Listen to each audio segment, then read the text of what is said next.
Al concurs de Tarragona del 2000 s'hi van presentar amb molta prudència, però donat que el 4 de 8 el van descarregar de manera segura, van gosar intentar el 3 de 8, que el van carregar per primer cop a la seva història, i esperonats per l'èxit, van arrodonir aquella fantàstica diada amb la seva també primera torre de 8 folrada.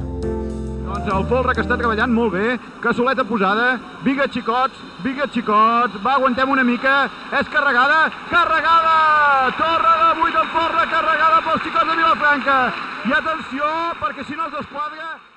A sentir-te al centre del món casteller i saber, a més, per resultats, perquè vam carregar el primer 3 de 8 i la primera torre de 8 en folre, el mateix dia, sentir-te protagonista d'aquesta manera i davant de tot el món casteller va ser un moment molt maco, no? Després de tants anys creixent, mica en mica, aquell dia vam fer un pas endavant molt fort. Els xicots, com moltes altres colles, diríem, han aconseguit tècnica quant a fer uns bons troncs, de castells i de torre, i llavors també aconseguir la tècnica per muntar el folre, i el que passa a moltes colles que a l'hora de muntar el peu falta gruix. Es aconsegueix en diades excepcionals, potser per festa major, o amb els de Barcelona per la Mercè, etc. Però aquí hi ha la disjuntiva de dir, bueno, totes les colles malden per tenir més gent, això seria el bàsic. Jo diria que els xicots ho estan fent dintre de totes les possibilitats que tenen. La resposta de la gent ja depèn de molts factors, a vegades de factors de què la colla estigui tenint èxit i llavors la gent hi va amb més facilitat, i per altra part també de com va dirigida. Jo diria que en aquest sentit ho porten ben treballat. La bona actuació al concurs, el fet d'haver anat descarregant amb regularitat castells de 8 i el convenciment que els xicots necessitaven aprofitar aquest moment dolç per fer el salt definitiu, va fer que la colla es tornés a plantejar actuar la Diada de Sant Fèlix. Després d'haver-se reunit amb els administradors i que aquests els comuniquessin que respectarien la seva decisió, els xicots, de manera assembleària, van decidir actuar el dia 30 de l'any 2001. Els van dir als administradors, escolta, que sí, mira, que ens hem fet assemblea, sí que sortirem, llavors els administradors van dir que no, que respectaven la seva opinió, però que no la compartien i que no, que ells defensaven el model de les 4 millors colles, i nosaltres vam dir, doncs, escolta, nosaltres tirem endavant això. Ho vam plantejar a les colles i totes estaven d'acord amb la nostra decisió, fins i tot vam parlar d'on ens posaríem, tot estava encarat, i la decisió estava presa en ferm. Fins al final que va haver-hi pressions per part de l'Ajuntament molt fortes, se'n retirava la subvenció, se'n retirava ajudes institucionals que tenim, d'infraestructures, ens van dir, vosaltres sortiu, però s'ha acabat qualsevol relació amb l'Ajuntament, no?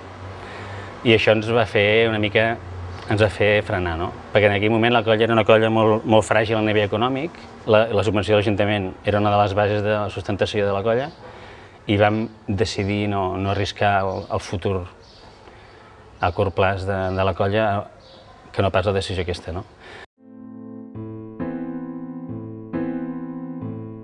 Aquesta reeixida polèmica es va tancar l'any següent, amb el redactat d'un protocol que estableix les condicions que s'han de donar perquè els xicots actuïn per Sant Fèlix. Els xicots podran actuar el dia 30 quan assoleixin algun castell de 9 pisos.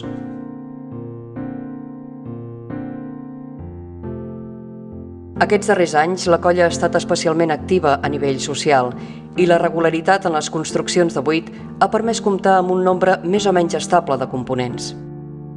Aquesta consolidació i els intents de castells tan importants com el 3 de 9 i el 5 de 8 del 2005 i 2006, respectivament, obren les portes d'un futur esperançat, un futur que anhela un nou salt endavant.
calladets, donant confiança a la canalla. És molt important aquesta cosa. Tothom per la feina, escolteu el Joan.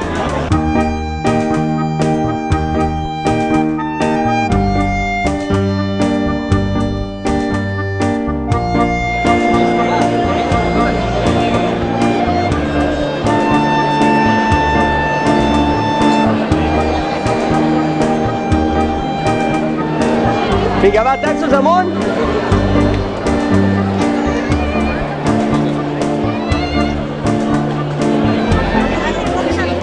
Està bé la mida, eh? Vinga, 4,